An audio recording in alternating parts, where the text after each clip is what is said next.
Hi, everyone. I want to thank you for joining us today at our sales strategy call. Network in Action provides these added value benefits for all of us to learn and upgrade our game. I am always excited to participate in this because I always learn something. There's always a takeaway. And the past few speakers have been outstanding. So I want to remind you, you can go back if you missed the past couple, go back and listen to the recordings. We've had some great presentations. And by the way, we're going to have another great one today.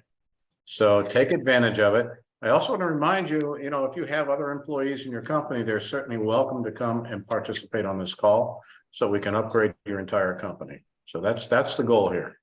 But I'm really pleased to introduce you to Netania Walker. Netania is part of our group, a Buckhead group, which is in Atlanta, which isn't as hot as Phoenix, but nonetheless, we've got our own share of heat here. But Netania is an outstanding coach. She's referred to often as the CEO and Chief Consultant of Netania Walker, LLC. So she has been working a long time developing her leadership development coaching skills, training for mid-level professionals and high performers. So that's her focus. But catch this, she is a 20-year veteran of Toastmasters. Now, how many people have gone through Toastmasters? It's incredible the amount of opportunity that is to learn to improve your game. Toastmasters, for those of you that don't know, is an entire consulting operation about how to help you improve your game, your presentation skills and whatnot. Netania's done it for 20 years, but not only that, she served as the district director for the state of Georgia.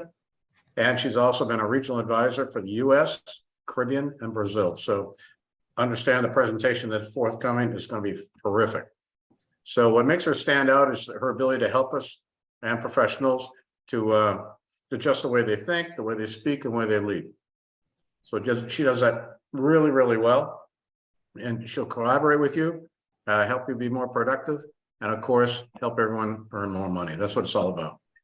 So I've been working with her. Her clients have been working with her. She brings great value, and I hope you can take advantage of what she's going to suggest here today. Let us learn, let us improve. So Netania, with that, I'll give the floor to you.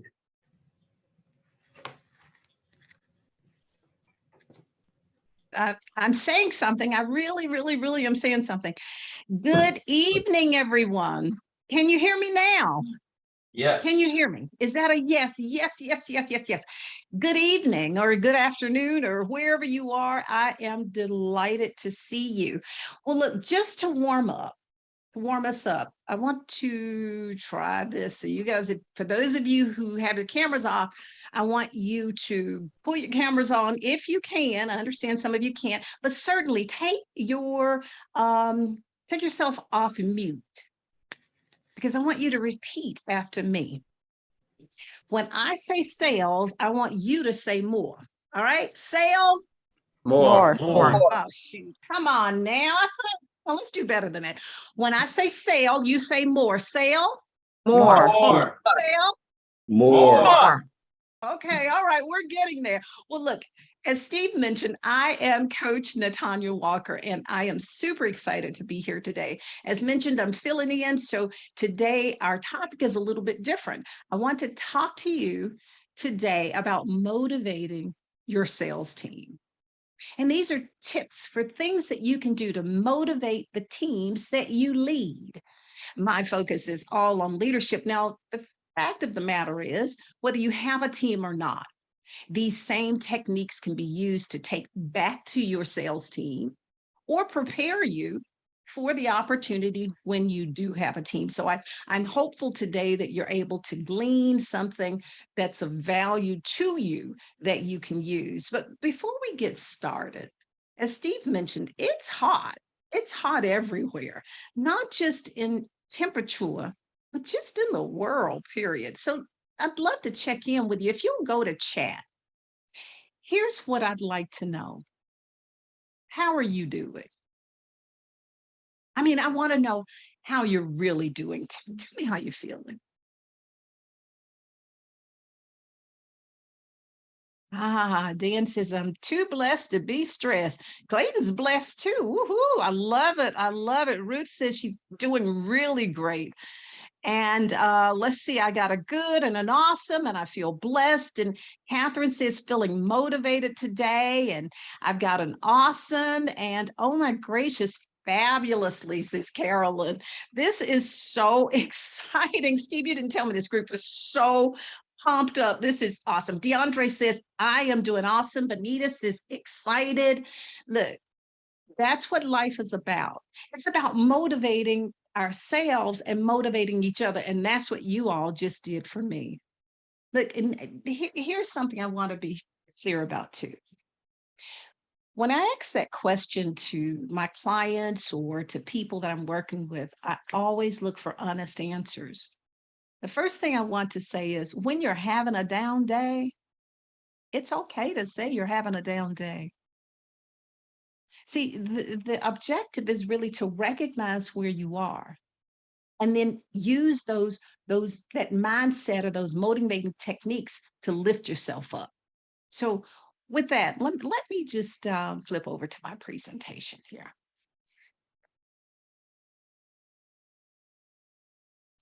So we're talking today, as I mentioned, about motivating your team.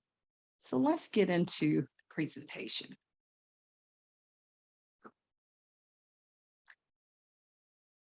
So when I talk about motivating, it's really all about this intrinsic drive, not just as an application in the area of force, but it's really getting your environment, your team pumped up and excited about what they do. But there are some ways to do that. I mean, you can lose folk or you can gain them based on the way that you motivate them. So let's take a look at some of these. You see, when we talk about this whole motivation, I'm trying to keep the slides together. Let me make sure I'm in the right place. There we go. When you think about motivating your teams, one of the things that's most important is that you're really checking in on them, no different than what I just did. You see, check-ins are crucial, and not just haphazardly, but if the purpose is to have frequent check-ins, regular check-ins, where you're finding out from your people how they're doing, right? And you're maximizing opportunities for you to share with your team, but your team to share with you what's working, what can be improved. This is the time where you're letting people know that they can voice their ideas or voice their concerns, and not in a punitive way, not in a way where you're evaluating them, but rather in a way so that you understand what's happening. And it gives your team an opportunity to feel like they're working together and they're bonding. So, to ask your team how they're doing and to check in with them frequently is important. And you'll want to do this depending on your team and your team's needs, but frequency, whether it's weekly, quarterly, monthly, well, that's up to you. And then you'll want to decide, is it going to be by phone or Zoom or in person? Now, it's said that in-person meetings are best, but sometimes your organization or situation may not be conducive to that. Instead of deciding yourself as the leader, here's what I suggest. Check in with your team. Find out what it is they'd like in terms of frequency. And then think about how you can train your team. See, team members who are not properly trained, well, you can't expect them to excel. They can't go out and make the sales that you can because they're just not trained. So you want to invest the time and the resources in training your staff and making sure that your team sees your organization valuing learning and development. Now, I'm not talking about just training when an individual comes on board. Onboarding is very important. And I'm not just talking about when there's a new process or new technology.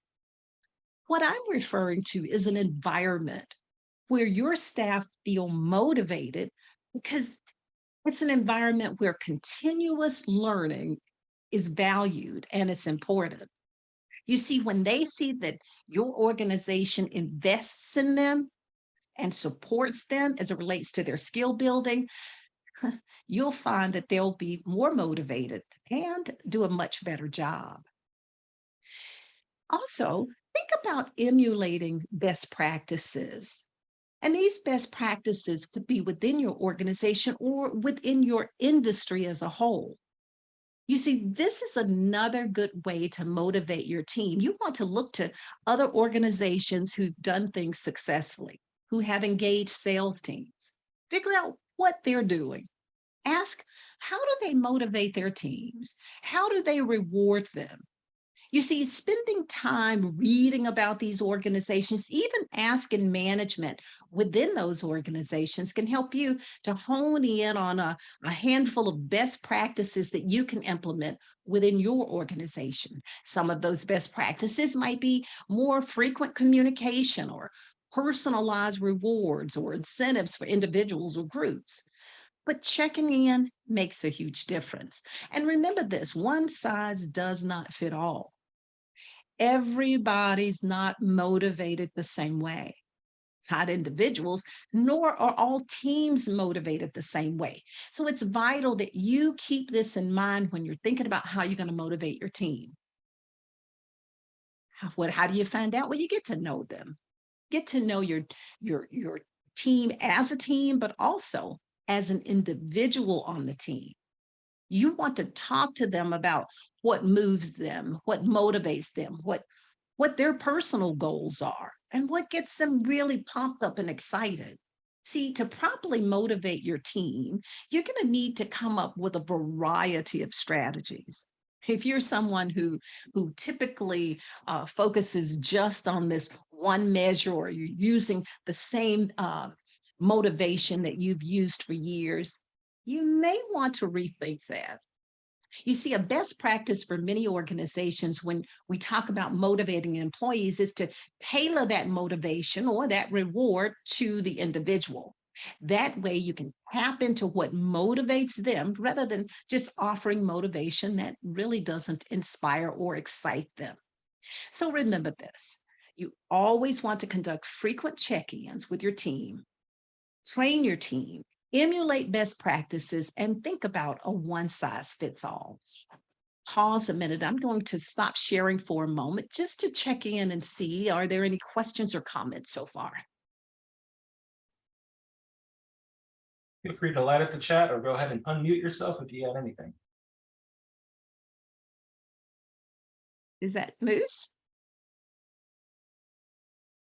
Can you unmute? Yeah, sorry about that. Thanks. You're doing a great job. We're glad to have you here. I have a quick question. I was writing notes. Emulate best practices. It was frequent communication, personalized rewards, recognition of success. And what was the fourth one? One size doesn't fit all. Thank you. Yeah, and we'll go over those a bit more in just a moment. Thank you, Moose. All right, so let's get back to the slides. I like this quote, an employee's motivation is the direct result of the sum of interactions with his or her manager. Sometimes as leaders, we tend to know what we have to focus on, what our day is all about. And we forget about those frequent check-ins that our teams need. Remember this quote. It may make a difference for you in the days and weeks to come.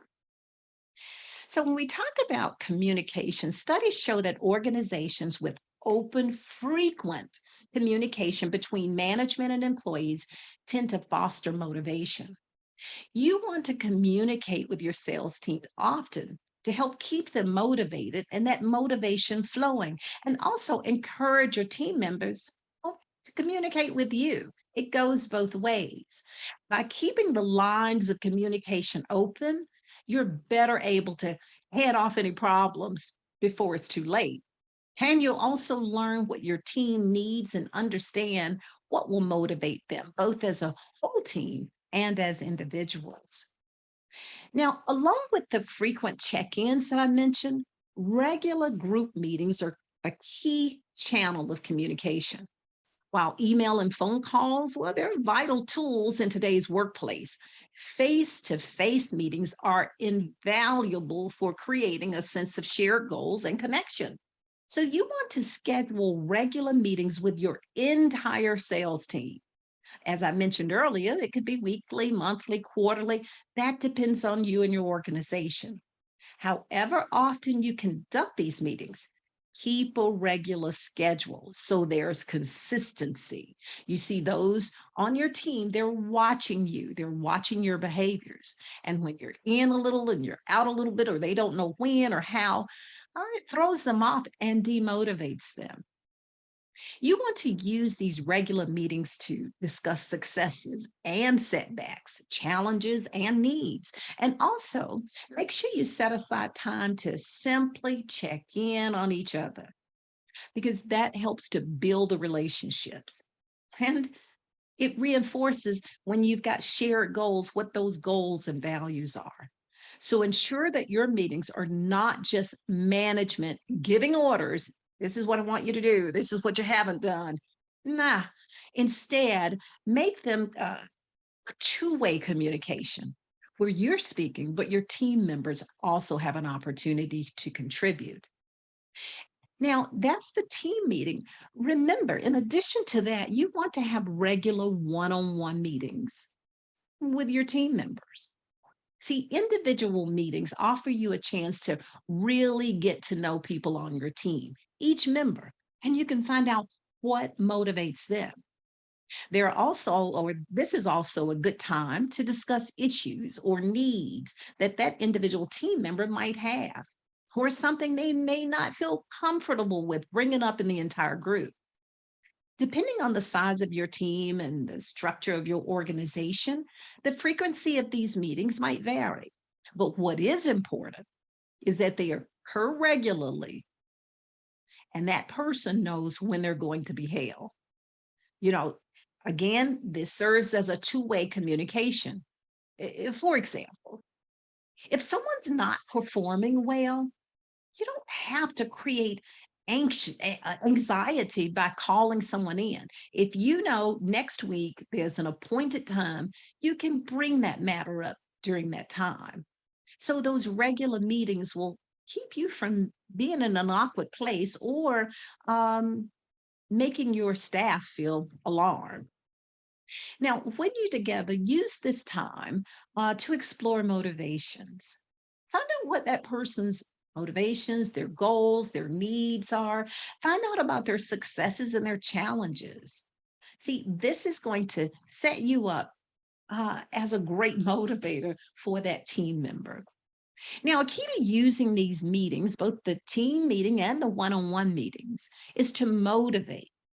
That's focusing on both the strengths and the developmental needs. You want to make sure both of those meetings are balanced. Neither of these meetings should be wholly about what's going wrong, nor should they be entirely about praise. Take the time to recognize the team or individual strengths by reinforcing how valuable they are. Tell them how great they are. Oh my God, I cannot believe that you got that report in, or that client came on board. Make sure you're sharing with them. Also, take time to point out areas where the team or the individual can grow and they can improve. And use that part of the meeting for creating next steps or maybe a developmental plan. Not just telling them what they did, but have a plan. Never, ever, ever call out an individual in a group setting. If you're in a group meeting, that's not the place. Instead, bring those developmental issues up in that individual meeting. You want to use your team meetings to focus on strengths and developmental needs for the whole team, and focus on individual strengths and developmental needs when you have your one-on-one meetings. Also, use your team meetings to reinforce your shared goals and mutually independent nature that are to increase that within your team. And then lastly, ask for feedback. This is big. It's a major part of successful organizations and environments. That two-way communication I keep talking about is about you sharing, but you asking and you listening and you giving your team an opportunity to talk and share. See, you'll provide a great deal of feedback in the regular meetings with your sales team, but be sure to ask for their feedback as well, both in the team and the individual meetings.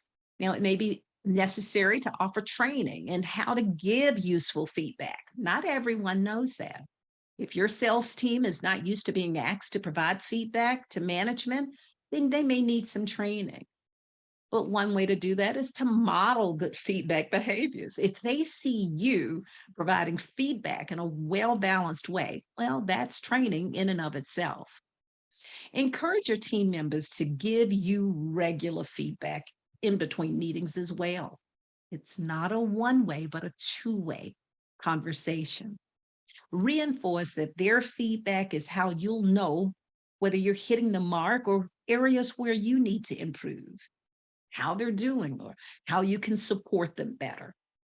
Asking for feedback shows your team members that you and the organization value them. This, in and of itself, can motivate your team to increased investment in their work. So let's look at what we just covered. We talked about regular group meetings, having regular one-on-one meetings with your team, and the need to focus on their strengths and ask for feedback. Let me pause again. I just want to make sure, and I won't stop sharing. I'll just ask you, Dan, if you can check to see if there are any questions, hands raised, or anything in chat. Anybody has anything, feel free to unmute, light up the chat, or raise your hand.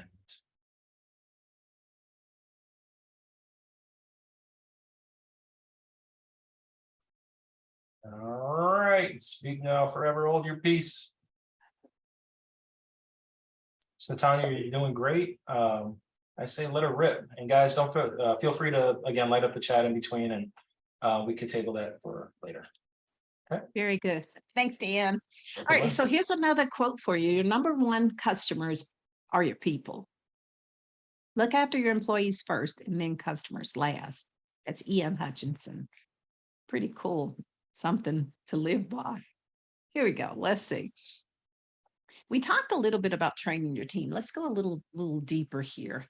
You want to find ways to offer training to your team, because this is one of the best investments you can make in your team.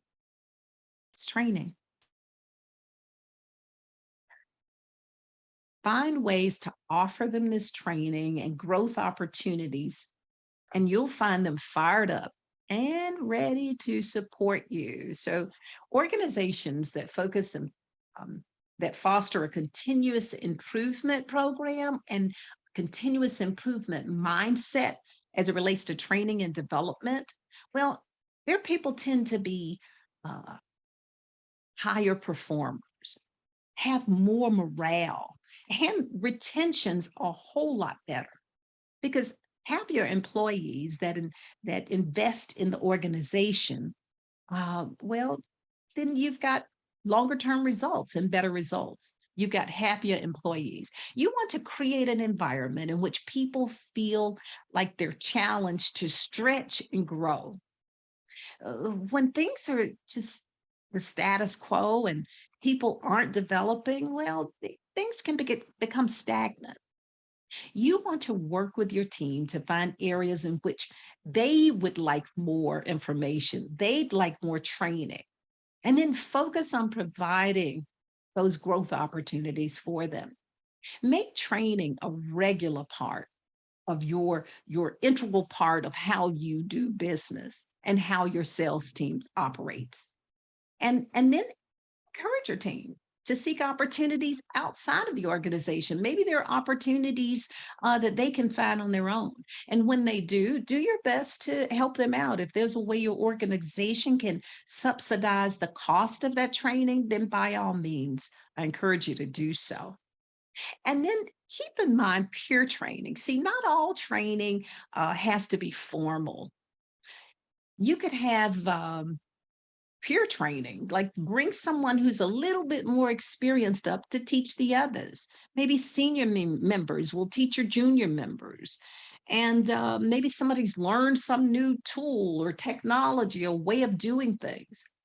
When you create an environment like this, the peers have an opportunity to learn from one another. The relationships tighten.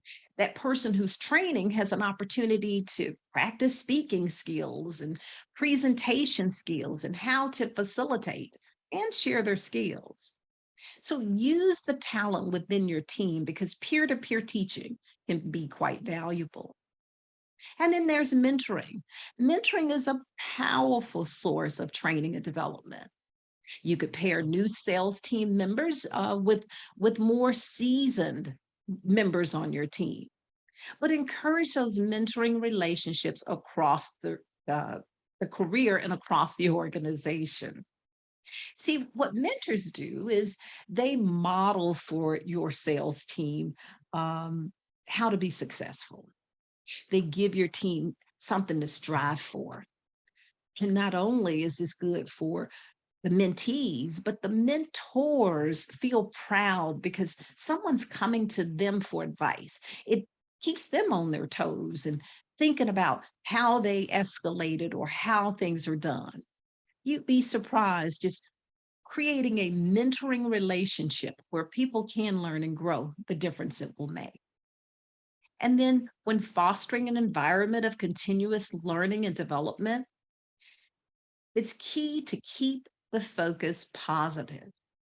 You want to reinforce that training is done to offer chances to grow and build new skills rather than being a punishment because maybe someone didn't hit their numbers or they're not performing well. Training should be an opportunity for your sales team members to be their best selves and to make their greatest contributions. When you introduce training into your environment, and say it's one that's never had a training focus before, you may get a little bit of pushback because members may perceive that you're now offering training because they're doing something incorrectly, and that is punishment. Make sure you keep the focus positive.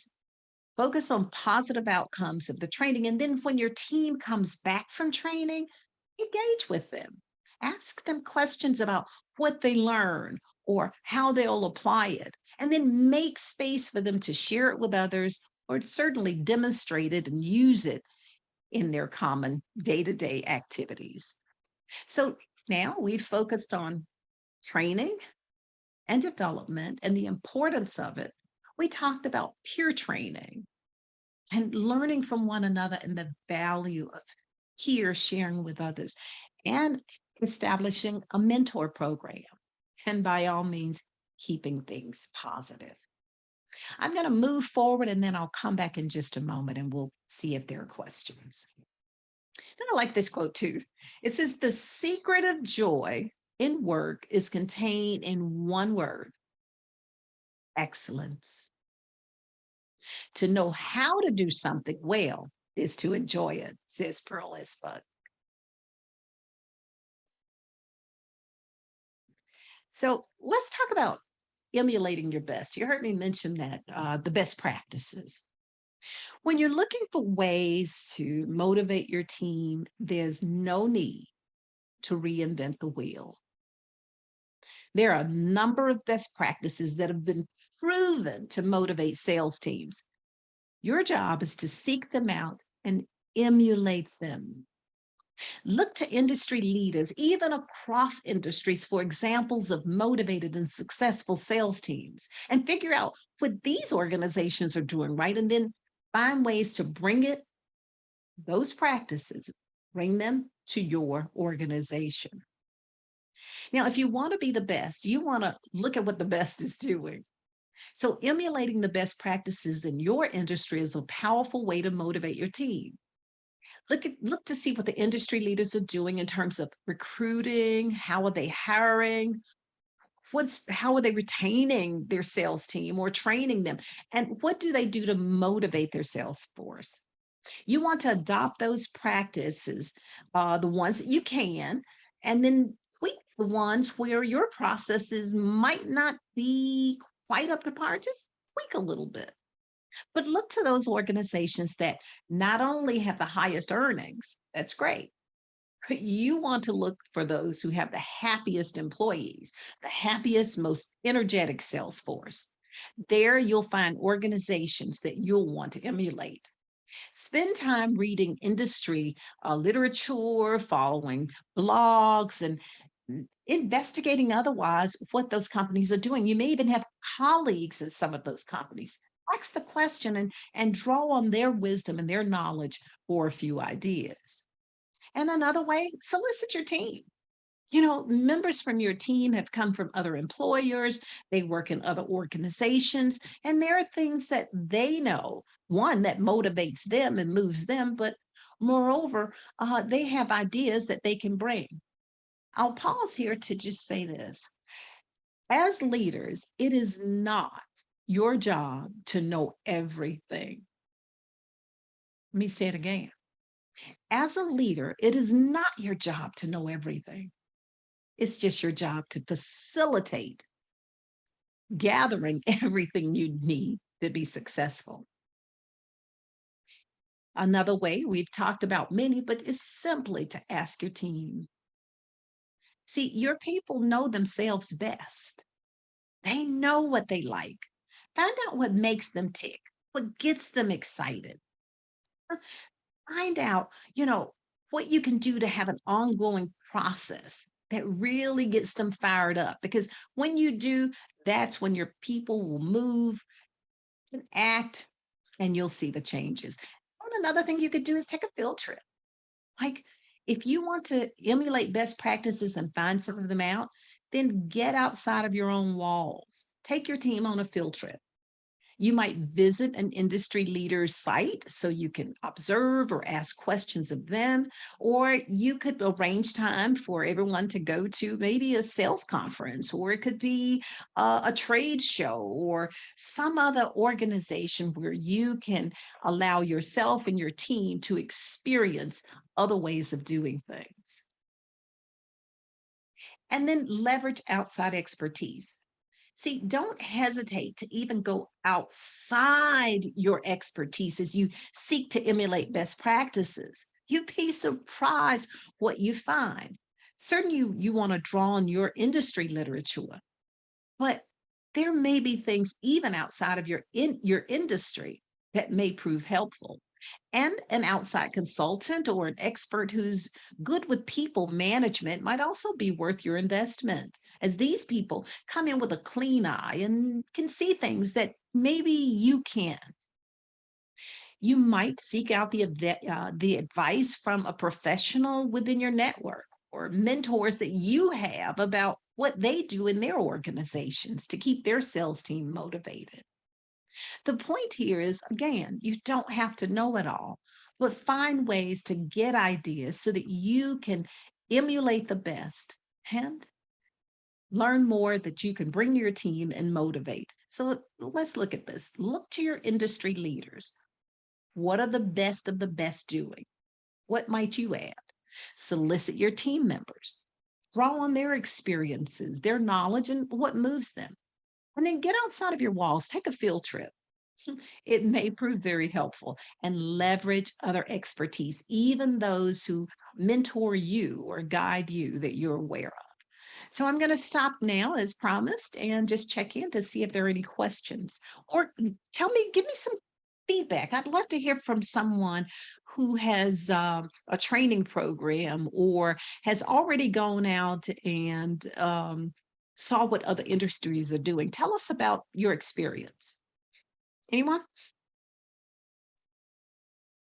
Feel free to unmute. I'll Oh, jump go ahead. in. Yes, Scott. Like you, I've been in training staff facilitation for 30 plus years. And it might just be a semantics thing. But in my experience, it's more about inspiration than motivation. And in our training within my organization now, that's kind of becoming our focus, or has always been our focus, is not so much what motivates you. It's what really inspires you to succeed. What are your desires? It's the old, the beatings will continue until morale improves. That's motivating someone, right? Mhm. However, if we work and work on inspiring people to succeed, that's a whole different approach, a whole different avenue. And what you see is at least in my experience and our experience over 30 plus years, is when people find what inspires them, the role as leaders or trainers or facilitators or coaches or whatever we want to call ourselves really changes. Then we really do become facilitators, teachers, and coaches, because now we are just building on the skill set that they are naturally beginning to develop and move on their own. The learner begins to seek out the skill set, the knowledge that they know they need to achieve what they desire, as opposed to a goal that has been set for them. I believe there's a difference between goals and desires. For me, goals never have motivated or inspired me. Goals don't motivate me. What inspires me are what do I desire? What are my desires? And that's what I try to do with my people. So for me, there's a difference between motivating people, which is difficult to do. Football coaches try it all the time, and a lot of teams don't win. Yeah.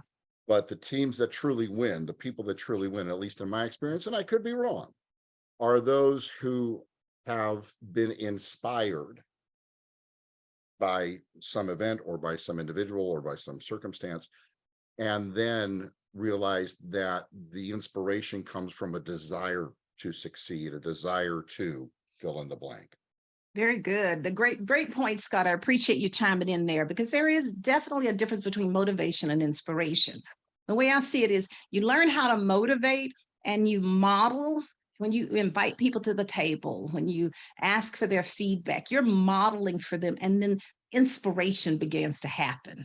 Right? You learn these skills and how to become a motivator, and inspiration is generally not something you try to do. It just happens. Motivating is more mechanical, and so you learn what moves you, what makes you happy. You're asking these questions and going through the motion. Inspiration is natural. When people feel safe, they feel included, they feel valued, they feel understood, they're not embarrassed. You give them a model, you trust them, they're inspired by you. And I agree with you, Scott. When you reach that pinnacle of inspiration, the rest is history. It's over. Your work is done, because people are on their own and they really don't need you. Now they're off to model for someone else what to do. So very good point. I think I can have time for one more. Anyone else want to share?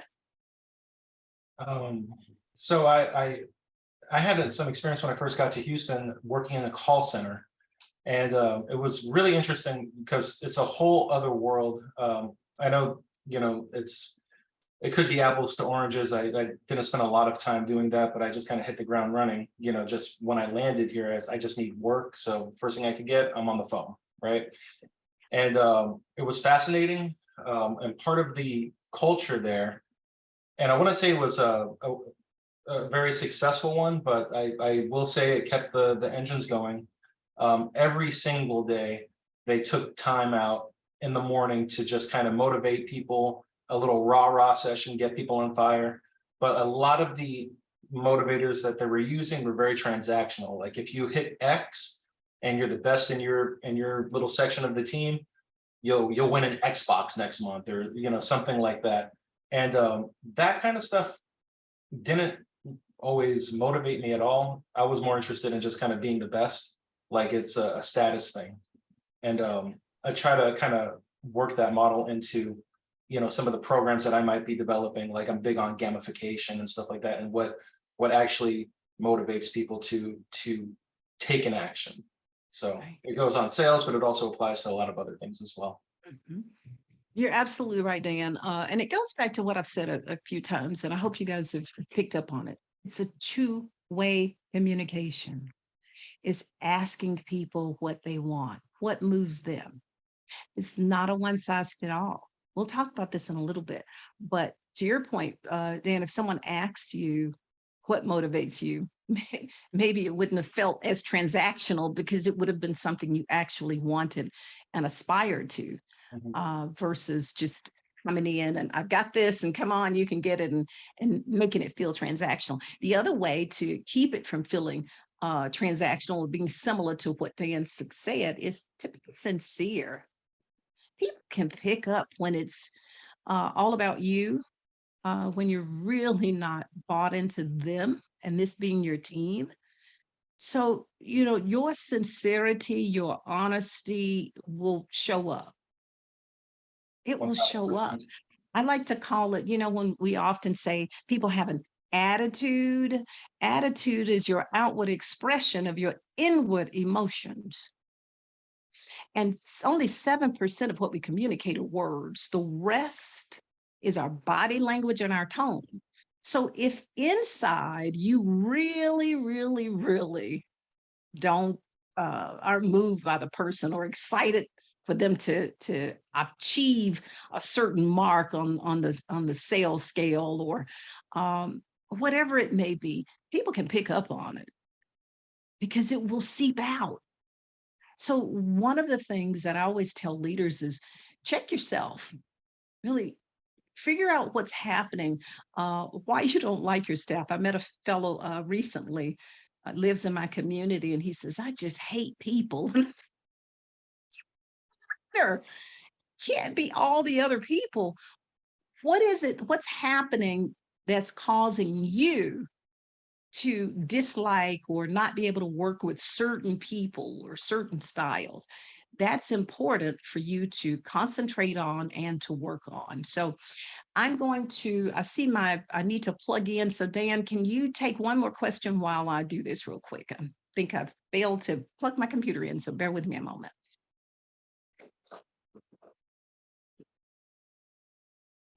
I was on mute there. All right, guys, feel free to light up the chat if you have any questions for Ms. Netania. Netania, if you could hear me, you're doing great. And get that power going. All right. I think we're back in business. When power goes out, everything goes out. Oh, yeah. So, all right. Thank So you I'm for catching that. Yeah, indeed. All right. So let's get back over here to these slides. And we're on the second half of our session. So let's see what we got. Tools. It is important when you think about your team, make sure, no matter how talented or motivated they are, that people have the tools they need to get their job done. See, taking time to determine what tools your team needs is important, and that's part of motivating them. To Scott's point, making them feel inspired to do their work is making sure they have the right tools, because a team that's continually deprived of the necessary tools to get their job done can easily become demotivated. And maybe you're not paying attention to just how agonizing it is when a tool doesn't work, or it takes a long time to process something. That could be a demotivator. So make sure that people have what they need, because it gives this sense that you're really invested in them and invested in their success. And then make sure it's the right tools. I mean, a hammer does what a hammer does, and a saw does what a saw does. They're not the same. So make sure that the team has what they need. And again, one of the best ways is to talk to your team. Talk to them and find out what it is that they need, what may be holding them back, and see if you can fix that issue for them. Let's see. And then make sure you've got high quality tools.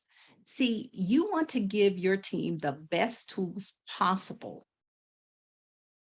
Now, it may be tempting to get the least expensive, the most economical tool, but providing tools that are poor quality or that don't quite do what your team needs them to do, well, that can result in frustration. And this frustration can snowball. And here's what typically happens. Something like a tool frustrating a team member who then doesn't perform. We've heard of quiet quitting and other things that team members are doing. Now you want to let them go or fire them because they're not performing, when the root cause is they're just not feeling the tools that they're using. So Don't simply find what will quote unquote work, but take the time to find the tool that'll best meet your team's needs. And then allow for training on the tool. Sometimes we put processes or tools in front of people and we don't give them adequate time to learn. Depending on the tool, it may take something that may be intuitive and they can pick it up right away. But there may be other tools that take a little bit of time for people to grasp, or you may have high performers who get it right away, and others that take a little bit more time, depending on them. Remember, we're all diverse, so make sure that you're allowing time for your team to pick up the tools. Remember, the right tools. Asking your team what tools they need, making sure they're of quality and not just any tool, and then make sure you allow time for training. So here's another quote. The question isn't who is going to let me, it's who is going to stop me. I'm sure you guys have probably seen that one before. Now let's talk about what motivates each employee. Dan, you alluded to not being motivated by uh, this offering. This you use the term transactional. So what does motivate employees? Each person is motivated by something different. The simplest and perhaps most overlooked step in motivating or inspiring employees is to find out from them what will be motivating. Before you invest time and resources into a plan to motivate your sales team, you should take the time out to discover what's most important to them. Ask the question. And this is a really big one.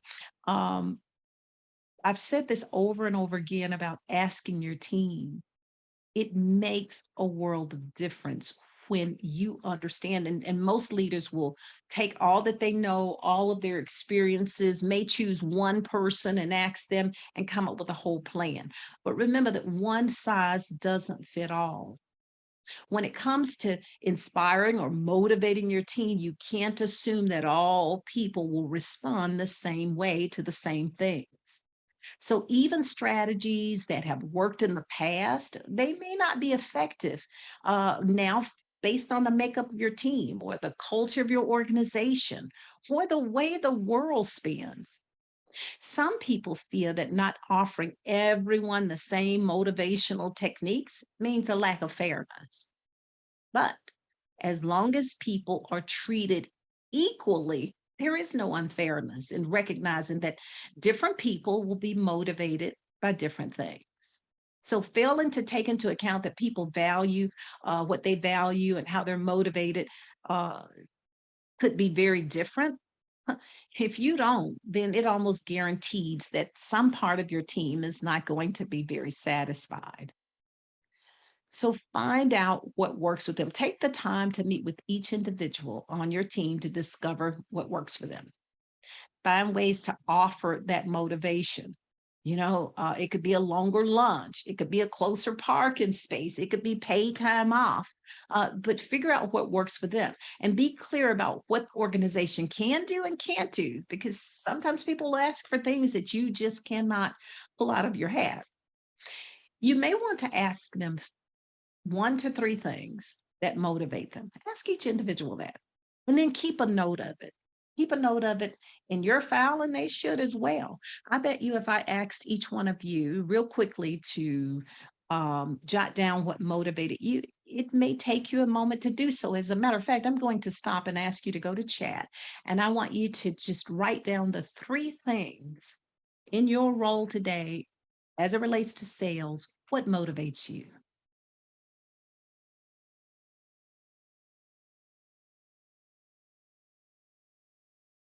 1 to 3 things that motivate you.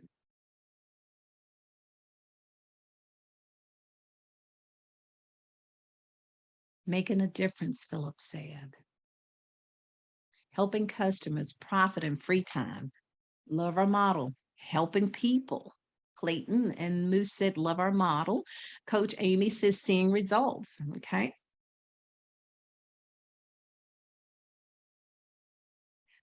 Dan says, status, providing, flourishing. Those are the three things that are important. Any more? There we go. Leslie says making others happy. Nigel says satisfied customers. As you can see, it's different for all of us.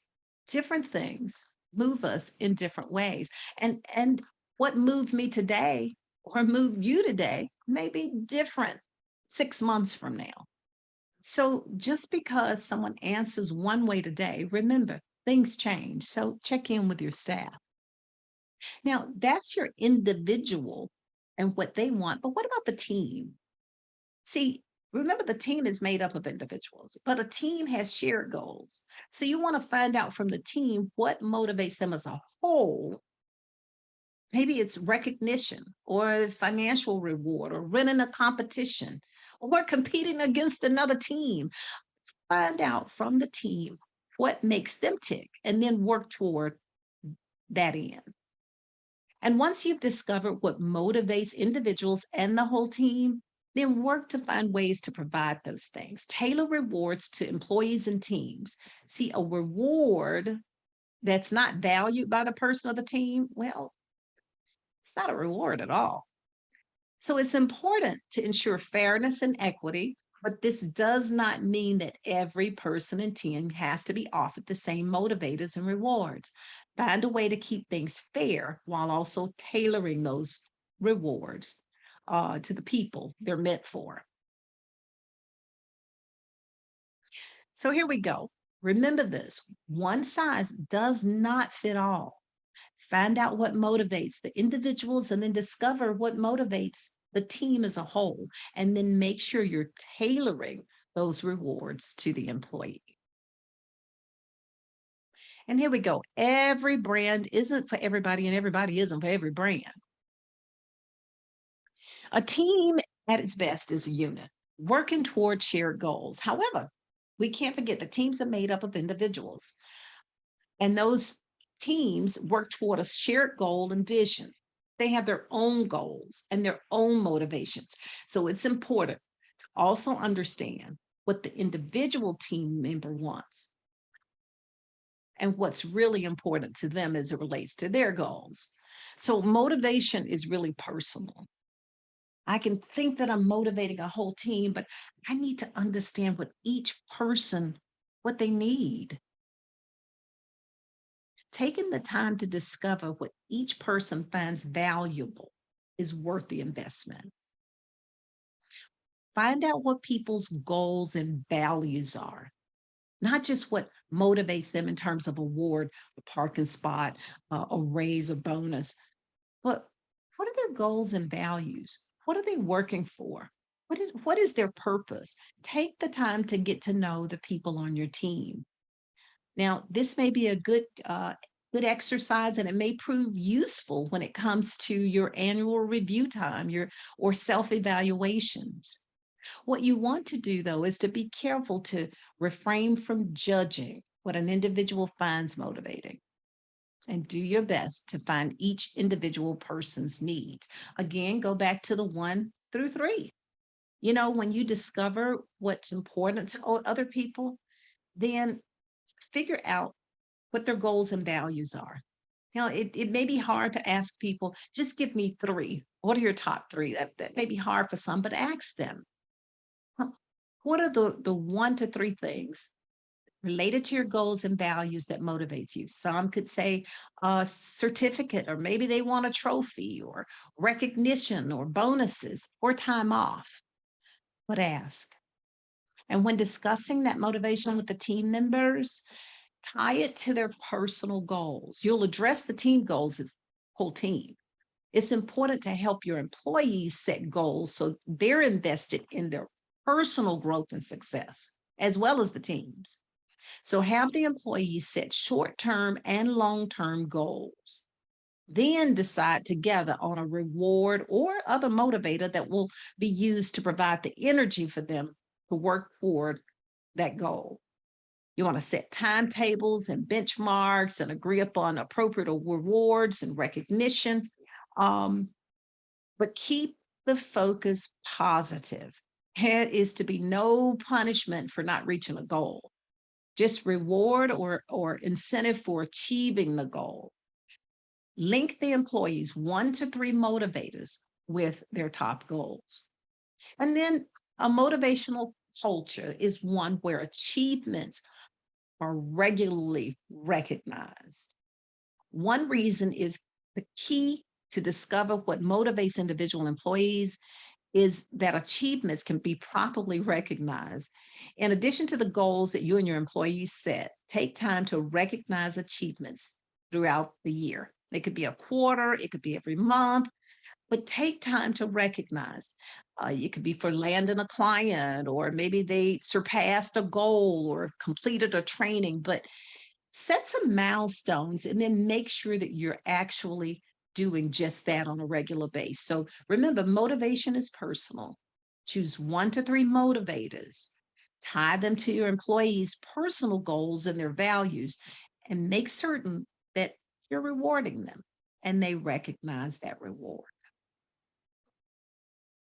I'm going to get through the slides and then we'll come back and have a Q&A and a little bit of talking. So we're getting close. All right, so incentives foster teamwork. And there's extensive literature on the value of shared goals in creating collaborative environments. When you create team incentives, not just the individual, but a team incentive, you foster a sense that each member of the team is working together as a team. That's how high-performing teams work. Because the team incentive is only awarded if the whole team receives the award. Each member is invested, they're invested in success, which means each person is more likely to pull together and to collaborate and help each other when there's a team goal. So you got your individual. So regardless if the team falls, I still have my goals and will be recognized for my contributions. But as a team, that will cause the team to want to work better together. Team incentives provide a way to establish and reinforce goals. And team goals can sometimes seem more nebulous and distant than individual goals. But tying team incentives to team goals brings them into the present and helps to reinforce their shared nature. Now, if the incentive is properly chosen, that is, one that the members find motivating, they will work more steadily toward that goal. So back to the 1 to 3 motivators, just as you did with the individual team members, take the time to determine your team's top 1 to 3 motivators. So it's important that these be things that will motivate the entire team, not just specific members, but the team. And there may be significant overlap with individual motivators, or there may be great difference. But common team motivators or bonuses or recognition. Maybe you put someone on the website or in your newsletter, or just the satisfaction of beating another team. I think I read some things similar to that a moment ago. As you work with your sales team to set team goals, keep these motivators in mind.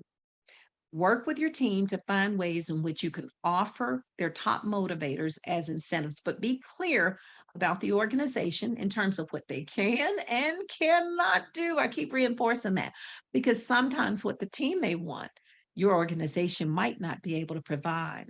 And just like when you're working with individuals, it's important to reward the team for the efforts. All right.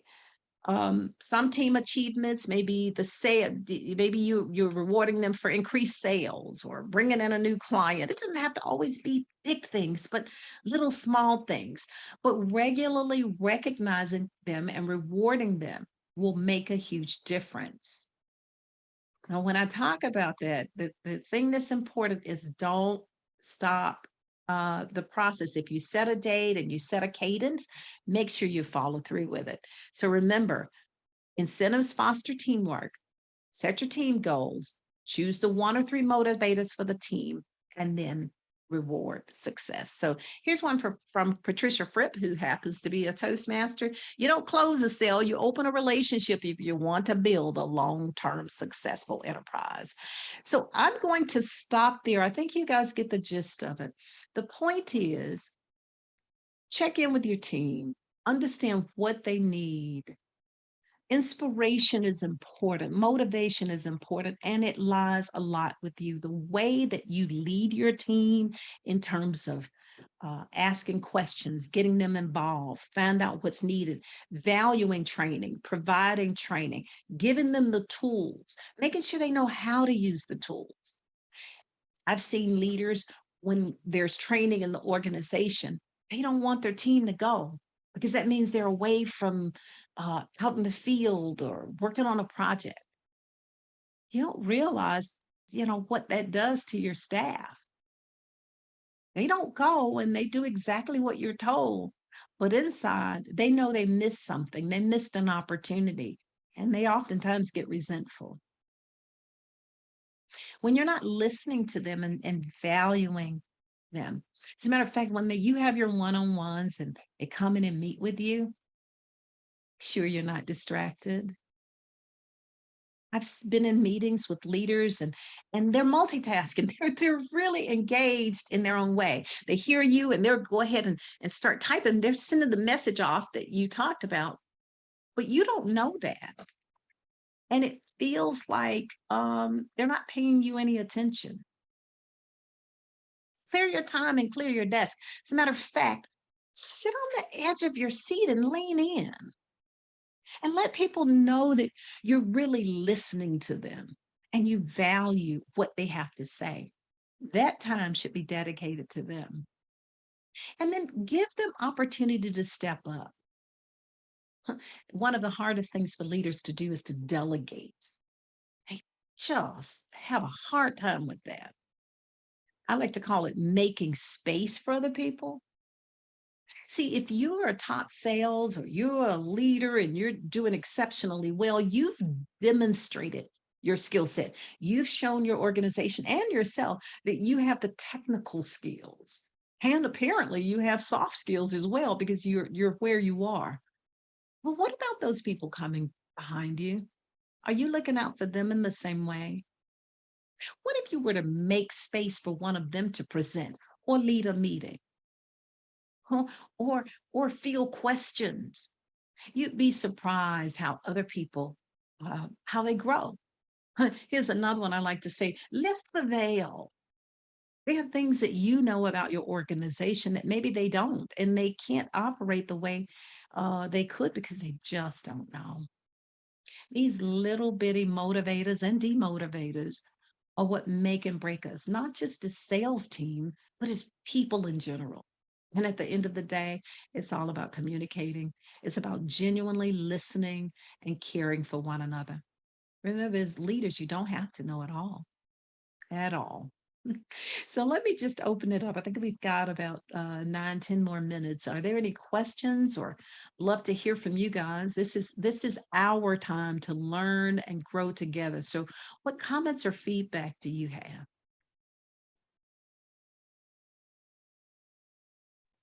Feel free to. I think you just did a phenomenal job and love the idea and the suggestion of going on field trips and evaluating and studying how other people do things to incorporate them into, your own business. And then in addition, setting the incentives for teams and individuals and correlating those with each other. I think those are all very powerful. So thank you so much for your time and all the energy that you put into preparing this for us. Thank you. Thank you, Coach Amy. Who else? Netania, I just want to say thank you so much for being here in the clutch. Last hour, you were there for us, and we're very appreciative to have you as a part of Network in Action. And this was wonderful. So thank you so much. If anybody has any comments, I see the chat lighting up here. Very helpful. Thank you. Great job from Ruth. Bruce, did you have something?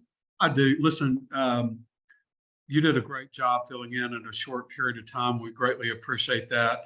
I don't have employees, but I do have a ton of Network in Action members. And while a lot of what you said wouldn't really, be for employees, but, I can treat everything that you said just then to all of my Network in Action members and building deeper relationships with them. I think I do a decent job of that, but you've opened my eyes to a whole lot of things. I took a lot of notes. And so for that, I really do appreciate that. Thank you, Moose, and thank you for that correlation and making that point, because you're absolutely right. Relationship's a relationship. Take it home and use it with your spouse too, and your children and everywhere, right? Yeah, It I is just wanted to say that, you're spot on, because I think as you develop a team, and I know this phrase is used a lot, but yeah, they don't care how much you know, they really know how much you care. And I always find that soliciting the input, because sometimes they just want to be heard, they want to be understood. And even though you don't implement a new strategy, or you don't implement a new process, or you still have to do it, excuse me, that as long as they know they had some input and they really get the information on why it's important to the organization.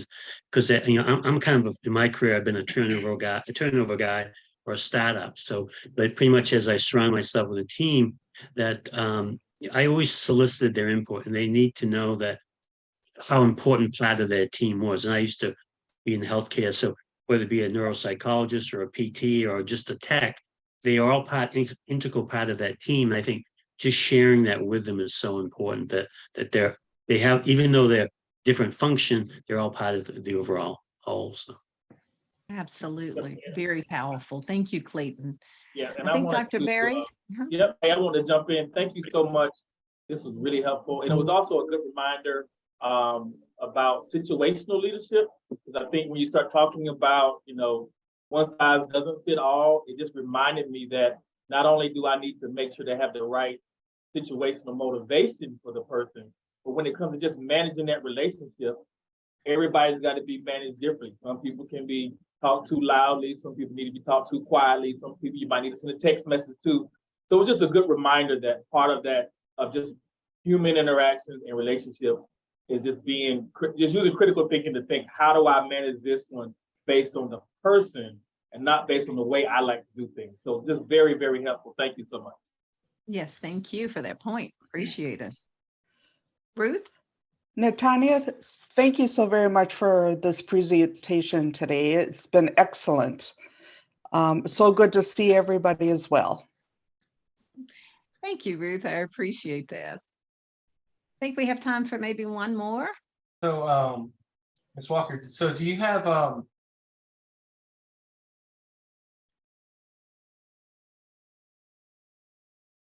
Sorry, I don't hear you, Dan. What happened to Dan? You're on mute. I am not on mute. Can you all hear There me? you go. Hey. Oh, it says my connection is unstable. That's not good. Okay, if you could hear me now, Netania, is there any contact information or a call to action on your part that you'd like to share? Maybe somebody in the meeting would like to set up a one-to-one with you. What you got? Yeah, I appreciate that. I'm going to put my email address up in just a moment, because mother gave me one of those names that's not so easy to spell, but it's NetaniaWalker.com. I'd love to connect with any and all of you. If you have someone on your team who needs a bit of needs some training in soft skills, I'd love to help you out. If you need coaching or someone please seek me out. Or just for a chat. I mean, I'd love to get to know you as individuals. That's important. What I'd love to leave you with is this. Let me put this up while I talk. So I'll show you this, and then I'll come back and I'll give you those 30 seconds. There's my name. It's Netania Walker. So www.netaniawalker.com. Just when you go there, click the contact, and we can get connected. I'd love to stay in touch with you and get to know you. So please check me out at www.netaniawalker.com. One thing I always say when it comes to training and development, whenever I'm teaching, is this: you're either going to learn something new, you're going to affirm something that you're doing well, or you're going to remember something that you used to do that you need to bring back. I hope that's what you've experienced today. When I look out, I see really smart, bright individuals, and I'm sure you're making wonderful differences in the world and in your teams and in your organizations.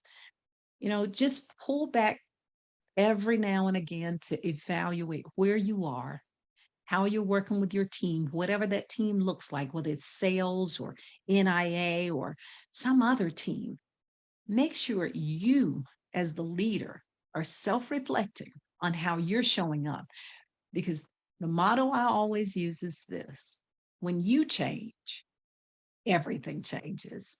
So with that, I'll turn it back to you, Dan. Again, thank you all for the privilege to step in today. I really appreciate it, and I appreciate your patience with me. Right on, ladies and gentlemen, Ms. Netania Walker, thank you so much for being a part of our speaker series and Network in Action. And everyone else, yes, I see some applause going on, right on. Make sure you join us on the first, third, and fourth Wednesday of every month for our speaker series, Network with the Nations, and our focus forum. I'm looking forward to seeing you all next week. And everyone have a great day. Once again, thank you so much, Netania. Be well. Thank you.